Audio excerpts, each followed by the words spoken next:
வணக்கம் குருஜி. வணக்கம் சார். இப்போ செவ்வாயோட பயிற்சி ஏப்ரல் மாதம் 2ஆம் தேதி. இந்த செவ்வாயோட பயிற்சி அதனோட இன்ட்ரோ மட்டும் கொஞ்சம் சொல்லிடுங்க. ஆன்மீகம் ப்ளஸ் நேயர்கள் எல்லாருக்கும் ஜோதிட குருஜியின் இனிய வணக்கங்கள், வாழ்த்துக்கள். இந்த காணொலியில் நம்ம பார்க்க போகிறது செவ்வாய் பகவானின் பயிற்சி. நீங்கள் சொன்ன மாதிரி 2 ஏப்ரல்லேருந்து 11/5/2026 வரைக்கும் இருக்குது. கிட்டத்தட்ட 40 நாட்கள் இந்த செவ்வாய் பகவான் மீன ராசியில் சஞ்சாரம் பண்ண போகிறார். மீன ராசி நீர் ராசி, நீர் ராசியில் இந்த நெருப்பு கிரகம் ஒரு செவ்வாய் அங்கே சஞ்சாரம் பண்ண போகிறார். கூடவே சனி பகவான் அங்கேயே இருக்கார்.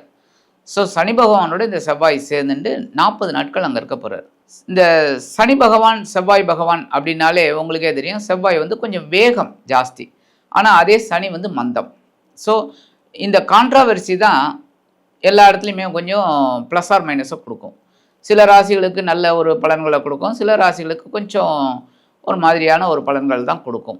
உலக அளவில் பார்த்திங்கன்னா கண்டிப்பாக ஒரு பெரிய பதற்றமான சூழ்நிலை தான் கண்டிப்பாக மே 11 வரைக்கும் இருக்கும். சில நேரங்களில் உங்களுக்கு பார்த்திங்கன்னா ஒரு 25 ஏப்ரல்லேருந்து கொஞ்சம் எல்லாம் ஓரளவுக்கு உலக அளவில் பதற்றம் குறையும். இந்த 40 நாட்கள் பார்த்திங்கன்னா சனி பகவான் செவ்வாய் பகவான் மீன ராசியில் சஞ்சாரம் பண்ணுறார்.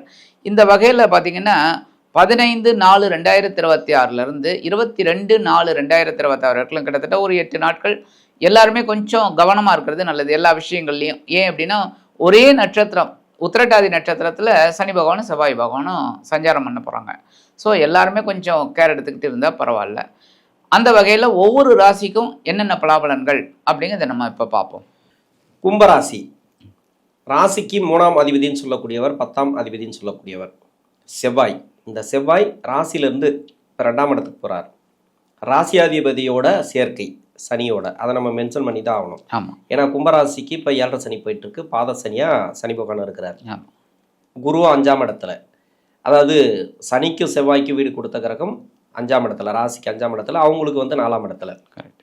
இந்த செவ்வாய் பயிற்சிங்கிறது கும்பராசிக்கு ரொம்ப நாளாக பிரச்சனைலாம் இருக்காங்க, சொல்ல முடியாத கஷ்டத்தில் இருக்காங்க, அவங்களுக்கு என்ன மாதிரியான மாற்றங்களை கொடுக்கும்? இந்த கும்பராசினியர்களுக்கு எப்போவுமே ஒன்று, கும்பம் போல் உயர்ந்து நிற்க வேண்டும் என்ற கொள்கை அவங்களுக்கு. உத்தியோகத்துலையும் சரி எதுலேருந்தாலும் டாப் மோஸ்ட்டாக நம்ம ஒரு லெவலில் இருக்கணும் அப்படின்னு, அது தப்பே கிடையாது. அதனால் அவங்க சில விஷயங்களில் கொஞ்சம் கான்சன்ட்ரேஷன் அதிகமாக பண்ணுறதுனால தான் பிரச்சனைகள். ஏன்னா உத்தியோகம் அப்படிங்கும்போது உத்தியோகத்தில் இவ்வளோ தான் அமௌண்ட்டுன்னு உங்களுக்கு தெரியும், சேலரி, மந்த்லி சேலரி, அதாவது இன்சென்டிவ் பண்ணினா தான் வரும். அப்போ அதுக்கு உண்டான ஒரு வேலையை செய்வாங்க அவங்க. அப்போ கடுமையாக உழைக்கிற மாதிரி வரும். அப்போ உடல் ஆரோக்கிய பிரச்சனை அந்த மாதிரி. சில பேருக்கு கல்யாணம் ஆகிடுத்து, குழந்தை பாக்கியம் இல்லை, சில பேருக்கு கல்யாணம் ஆகலை. ஏன்னா 7ஆம் அதிபதி சூரிய பகவான். ஸோ நிறைய காம்ப்ளிகேட்டட் இதில் அவங்க வந்துக்கிட்டு இருக்காங்க. பட் குரு ஃபேவரபுளாக வந்ததுலேருந்து கொஞ்சம் பரவாயில்லை ஓரளவுக்கு. இவங்களுக்கு இந்த ராசிநாதன் சனீஸ்வர பகவானுக்கு குரு பகவான் இது இல்லைன்னாலும் ஓரளவுக்கு ஸ்தான பலம் இருக்கிறதுனால நல்லா இது பண்ணாங்க. இந்த இதில் பார்த்திங்கன்னா ராகு உட்காந்துட்டுருக்காரு இவங்க ஜென்ம ராசியில். ஆனால் இதில் ஒரு பெரிய ப்ளஸ் பாயிண்ட்டு, ராகுவோட செவ்வாய் சேர்ந்துருந்தார். என்ன ஓரளவுக்கு பரவாயில்லைங்கிற மாதிரி. ஏன்னா குருவோட பார்வையும் வாங்கியிருந்தது, இப்போ குருவோட பார்வையும் கிடையாது. இப்போ செவ்வாய் சனி பகவானோட சேர்றார். ஆனால் குரு அங்கேயே 5ஆம் இடத்துல இருக்கிறது இவங்களுக்கு ஒரு ஃபேவரபிள் பொசிஷன் தான், ஒன்றும் பிரச்சனை இல்லை. ஆனால் இந்த 2ஆம் வீட்டுக்கு வர்றார் அப்படிங்கும்போதே சனி பகவான் பாத சனியாக தான் இருக்கார், ஒன்றும் இது பெரிய இது இல்லை. 2வது அதோடு இந்த செவ்வாயும் சேர்றார் அப்படிங்கும்போது சாதாரணமாக சனி செவ்வாய் சேர்க்கைங்கிறது ஒரு மத்தியமமான பலன் தான், இல்லைன்னு சொல்ல முடியாது. ஆனால் நீர் ராசியான குருவோட வீட்டில் இந்த செவ்வாய் வர்றதுனால இவங்களுக்கு தன ரீதியாக வரவேண்டிய தொகை வரத்துக்கு வாய்ப்பு இருக்குது. கடுமையாக உழைச்சாங்க அப்படின்னா அந்த வரவேண்டிய தொகை இவங்களுக்கு வரத்துக்கு வாய்ப்பு இருக்குது. இப்போ படிக்கிறவங்களுக்கு 16 to 22 இல்லை, அதுக்கு உள்ளே இருக்கிறவங்க கூட இப்போ படிச்சுட்டு இருக்காங்கன்னு வச்சிங்களேன், அவங்களுக்கெல்லாம் படிப்பு ரீதியாக செவ்வாய் பயிற்சிங்கிறது ஒரு நல்ல ஒரு மாற்றத்தை கொடுக்குமா? கண்டிப்பாக ஓரளவுக்கு அவங்களுக்கு ஒரு ப்ளஸ் பாயிண்ட். ஏன்னா சாதாரணமாக கும்பராசினியர்கள் படிக்கிற குழந்தைகள் நல்லா படிக்கும், அதெல்லாம் அதில் மாற்றுக்கிறதே கிடையாது. அவங்களுக்கு என்ன தான் கான்சன்ட்ரேஷன் வேறு மாதிரி போனால் கூட படிக்கிறதுக்கு படிப்பாங்க, விளையாடுறதுக்கு விளையாடுவாங்க. அந்த மாதிரி ஒரு திட்டம் போட்டு வேலை செய்யக்கூட அந்த ராசி இவங்க தான், கும்பராசி தான் இவங்களுக்கு அந்த மாதிரி அமைப்பு. அப்படி இருக்கும்போது இவங்களுக்கு படிக்கிற குழந்தைகளுக்கு ரொம்ப நல்ல ஒரு முன்னேற்றம் கண்டிப்பாக கிடைக்கும்.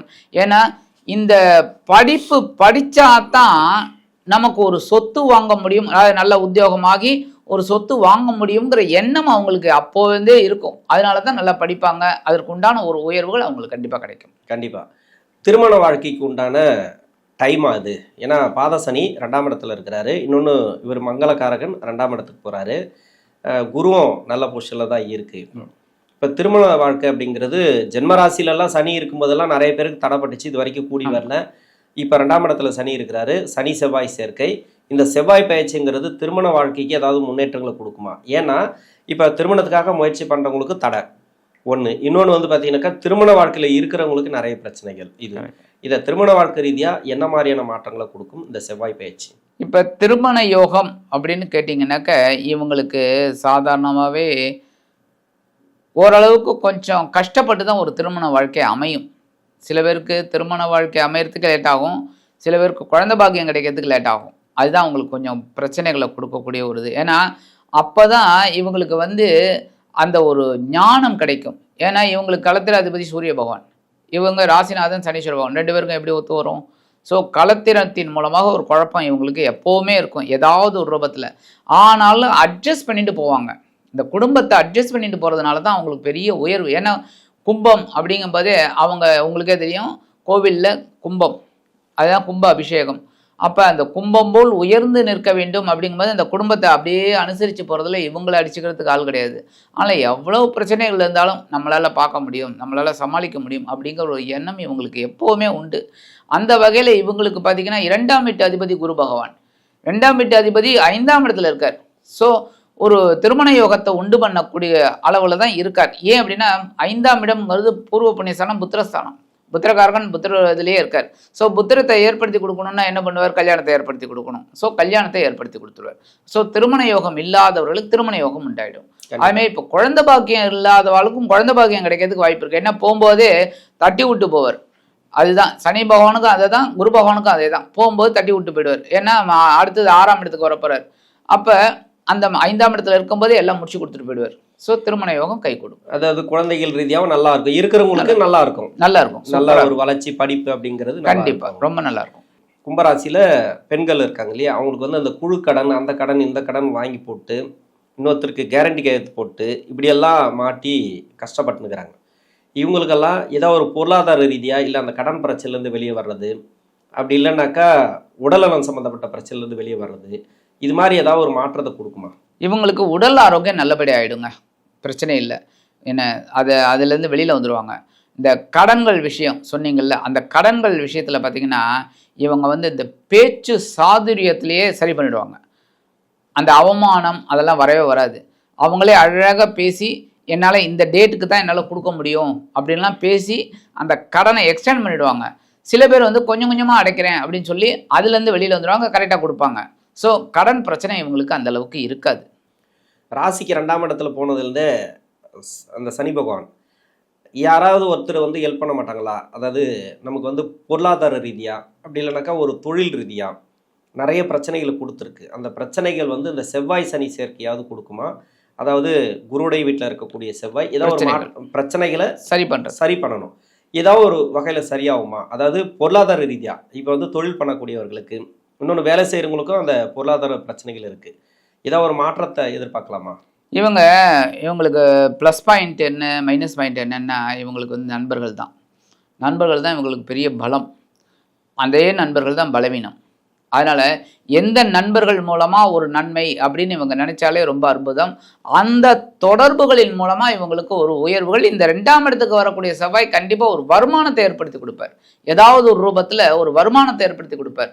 ஏன்னா 2ஆம் இடம்ங்கிறது உங்களுக்கே தெரியும், தன வாக்கு குடும்பத்தானம். எப்போவுமே கும்பராசிக்காரர்களுக்கு வாக்கு சுத்தம் உண்டு எப்போவுமே. ஏன்னா சனி பகவான் ராசிநாதன், என்ன வாக்கு தவறினா சனி பகவான் அப்படிங்கும்போது அவங்க என்றைக்குமே வாக்கு தவற மாட்டாங்க, கொடுக்கவும் மாட்டாங்க, கொடுத்துட்டாங்கன்னா அதில் மீறவே மாட்டாங்க அந்தளவுக்கு. அதேமாரி குடும்பத்துலேயும் ஒரு இது. ஏன்னா 2ஆவது வீட்டுக்காரன் குரு.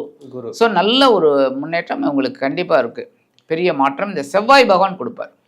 பரிகாரம், இந்த கும்பராசிக்காரங்க இந்த பரிகாரம் பண்ணிங்கனாக்கா இந்த 40 நாட்கள் செவ்வாயோட பயிற்சி இருக்கு இல்லையா, இது 2ஆம் இடத்துல இருக்கிற வரைக்கும் இந்த பரிகாரம் பண்ணால் உங்களுக்கு வந்து பொருளாதார ரீதியாகவும் உயர்வை தரும். அப்படி இல்லைனாக்கா கடன் பிரச்சனை, இது மாதிரி பண வரவுகள், என்னென்னலாம் பரிகாரம் பண்ணால் நல்ல மாற்றங்களை இந்த செவ்வாய் பயிற்சிக்கு எதிர்பார்க்கலாம்? கண்டிப்பாக இப்போ இவங்க வந்து மாற்றுத்திறனாளிக்கு ஹெல்ப் பண்ணணும். ஏன்னா சனி பகவான் அப்படின்னாலே ஆர்ஃபனேஜ், மாற்றுத்திறனாளி. இல்லை இப்போல்லாம் வந்து ஃபிசிக்கலி சேலஞ்சில் வந்து முன்னாடியெல்லாம் உடல் ஊனமுற்றோர்பாங்க, அதெல்லாம் கிடையவே கிடையாது. மாற்றுத்திறனாளி, ஆனால் அவங்களுக்கும் ஒரு திறன் இருக்குது. ஸோ மாற்றுத்திறனாளிக்கு இவங்க ஏதாவது ஒரு ஹெல்ப் பண்ணுறது ரொம்ப விசேஷம். ஒன்று. ரெண்டாவது, செவ்வாய் அப்படின்னாலே முருகன் தான். ஏன்னா இவங்களுக்கு வந்து மூன்றாம் இடத்து அதிபதி. தொடர்புகள் மூலமாக அவங்களுக்கு ஜெயிக்கணும் அப்படின்னா கண்டிப்பாக இவங்க முருகப்பெருமான் வழிபாடு பண்ணுறது ரொம்ப ரொம்ப விசேஷம். செவ்வாய்க்கிழமை முருகன் கோயிலுக்கு போயிட்டு வரட்டும். போய் ஒரு 5 நிமிஷம் உட்காந்துட்டு பிரார்த்தனை, கண்டிப்பாக ஒரு பெரிய மாற்றம் இவங்களுக்கு கிடைக்கும். இந்த 2 பரிகாரம் இவங்க பண்ணினாலே இந்த 2ஆம் இடத்துக்கு வரக்கூடிய செவ்வாய் பகவான் சனீஸ்வர பகவானுடன் இணைந்தாலும் இந்த 40 நாட்கள் ஒரு அற்புதமான உன்னதமான ஒரு வாழ்க்கை முன்னேற்றத்தை கொடுக்கும் என்று கூறி விடைபெறுகிறேன். நன்றி, வணக்கம்.